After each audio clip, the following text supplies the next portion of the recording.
Alugar imóveis vai custar mais caro?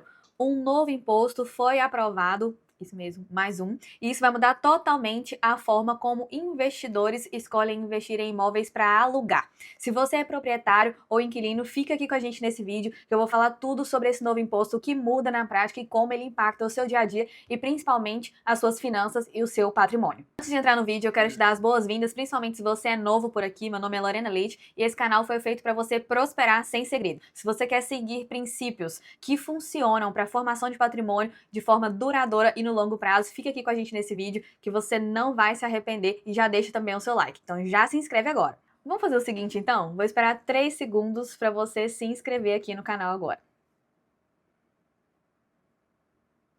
Agora a gente pode entrar direto no assunto do vídeo. Vamos lá falar então sobre esse novo imposto. Acredito que você já tenha ouvido alguns rumores e o que isso vai mudar na prática, né? Houve recentemente uma reforma tributária e ele vai começar a valer a partir de 2026 agora. E com isso, com essa reforma tributária, pela primeira vez nós vamos ter o IVA ou IVA, que é o Imposto sobre Valor Adicionado. No caso dos proprietários de imóveis que tinham imóveis para locação, já incidia imposto, eles já pagavam a tributação no imposto de renda, né, pessoa física, em torno de 27,5%, aquela alíquota máxima, e agora isso vai ser unificado sobre o consumo em forma desse IVA, ou Imposto sobre Valor Adicionado. O que acontece na prática? Antes nós tínhamos a CBS, o CBS ou a CBS, que era a Contribuição sobre Bens e Serviços, que era uma contribuição de competência federal, e tínhamos o IBS, que era o Imposto sobre Bens e Serviços, que era competência estadual e municipal. Agora nós vamos unificar isso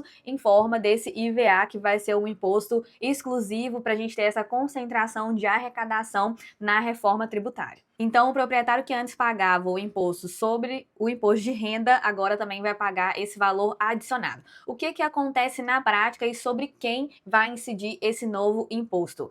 Para aqueles investidores, aqueles proprietários de imóveis que têm locação, renda através de locação, que chega em torno de R$ 20.000 por mês, totalizando aí R$ 240.000 por ano, ou aquele que tiver pelo menos 3 imóveis alugados. Então, ainda que você tenha 3 imóveis alugados, que eles não cheguem a esse valor anual, você já vai ter a incidência desse imposto na sua tributação. Então, na prática, aqueles pequenos locadores que têm um imóvel próprio para morar e tem mais uma casa, ou mais um apartamento, ou mais 2, que não chegam a ser de fato investidores do mercado imobiliário, né, têm um certo patrimônio, mas que não se enquadram nessa regra, não vão ter a incidência do imposto. E o que vai aumentar em termos de números? A nova cobrança do IVA vai girar em torno de 8% em cima do valor do aluguel. Isso quer dizer na prática que a rentabilidade que o proprietário tem em cima de um imóvel alugado vai diminuir. E é claro que o proprietário vai repassar esse valor para o inquilino. Hoje, uma rentabilidade considerada boa para algumas regiões, imóveis bem localizados, gira em torno de 0,5% em relação ao valor do imóvel. Considerando que essa já é uma margem difícil de ser alcançada em algumas localidades, no modelo de locação tradicional, né, aquela locação mensal de contratos anuais ou contratos 36 meses, você vai ter uma rentabilidade mais espremida. Então, aquele lucro que o proprietário tinha vai ser espremido por conta dessa incidência do novo imposto. E o que vai acontecer na prática é que o proprietário vai aumentar o valor do aluguel, repassando esse custo para o inquilino, justamente para que essa rentabilidade não diminua e o impacto no bolso dele seja menor. Além do impacto para o locador, para o proprietário do imóvel, a gente enxerga aqui um impacto imediato, direto para o inquilino, para o locatário. Então, ele vai ter um aumento no custo do aluguel, uma margem menor para negociações. A gente sabe que, principalmente em casos de imóveis administrados por imobiliária, existe uma margem de negociação onde o inquilino pode fazer uma proposta, justamente pensando numa possibilidade de locar, dependendo do tempo de vacância, o proprietário também considera um valor menor e, com isso, a gente vai ter uma margem mais apertada e um mercado mais impactado dessa forma. E outra questão também que vai impactar fortemente é a fiscalização em cima disso. Antes, as transações precisavam ser comprovadas e agora vai haver uma presunção dessa transação. Que como que funciona isso na prática? Se eu moro em um imóvel que não é meu e que eu tenho algum registro ali, por exemplo, de uma conta de luz e eu tenho um custo com aquele imóvel, naturalmente entende-se que eu aluguei ele de alguém, então eu, como inquilina, preciso declarar no meu imposto de renda o meu custo com locação.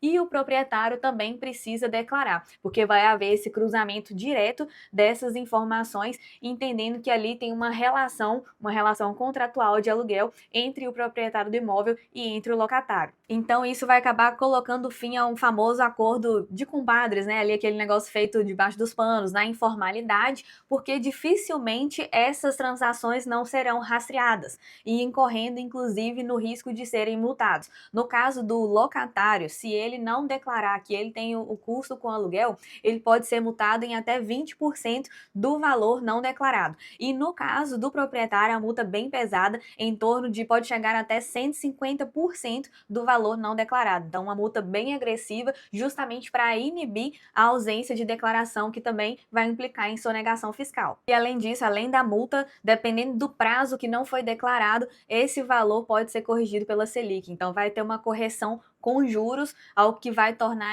conseguir tornar isso uma dívida ainda maior, podendo até trazer alguns gravames, inclusive para o imóvel, trazendo ônus para o imóvel, caso ele seja futuro de alguma transação de compra e venda no futuro. Uma das alternativas hoje para se preparar, e que eu penso também que talvez não dependeria só dessa reforma tributária, uma alternativa inteligente para quem tem uma carteira maior, com um volume maior de imóveis, é a criação de uma holding patrimonial. Através da holding, você já tem uma tributação menor em cima desse patrimônio em relação ao que você teria na pessoa física. Então, se eu tenho um imóvel que está na minha pessoa física e eu faço essa locação, meu imposto de renda pode chegar a 27,5%. Agora, se eu tenho uma holding patrimonial para administrar esse patrimônio e é a holding que é a minha locadora, né, que é a proprietária desse bem, eu vou ter uma incidência bem menor desse imposto. Então é uma forma de você se preparar, ainda que não tivesse essa reforma tributária, já era um cenário ideal, falando em termos de tributação, em termos de imposto, e agora um motivo a mais para aqueles, né, que têm imóveis na carteira. A gente sabe que investimento em imóvel sempre foi um investimento certeiro, a gente sempre fala sobre isso aqui no canal, em termos de valorização, em termos de demanda do mercado também, ainda que o mercado mude para tipos diferentes de locação, é um tipo de investimento que sempre tem retorno, embora não tenha liquidez, né? Não é algo que você consegue ter o dinheiro de imediato, mas você consegue sim ter valorização e multiplicação do seu patrimônio através de imóvel. Então, se você já tem esse perfil, é um motivo extra para você criar uma holding patrimonial, justamente pensando nessa tributação e nessa administração mais profissional, e algo que poderia facilitar até futuramente uma sucessão e um planejamento sucessório, né? No caso de falecimento, ao invés de inventário, você ter esse planejamento muito mais desenhado, mais simplificado e uma tributação menor nesse contexto também. Além da possibilidade de ter uma holding mantendo esse patrimônio sob o seu domínio, é importante também uma possibilidade reavaliar a estratégia, fazer contas se esse aluguel é algo que realmente está te dando retorno, se você consegue repassar esses custos para o inquilino, fazer uma avaliação de mercado, uma avaliação fria desse contexto, do cenário, e veremos também como vai ser a reação do mercado imobiliário no próximo ano a partir de quando essa nova medida, essa nova lei entrar em vigor. Como uma pessoa que sempre fala sobre o mercado imobiliário e sempre defendeu esse mercado, eu ainda acredito que pode sim valer a pena, principalmente para os pequenos investidores que estão começando. É uma forma acessível de você ter investimentos, de você ter patrimônio, principalmente por meio de financiamentos com boas taxas. Hoje a gente está num cenário ainda de Selic alta, mas dependendo do tipo de taxa que você consegue, é uma forma inteligente de alavancar, e através de um crédito mais barato como o consórcio, ainda mais inteligente. Então você consegue comprar um imóvel,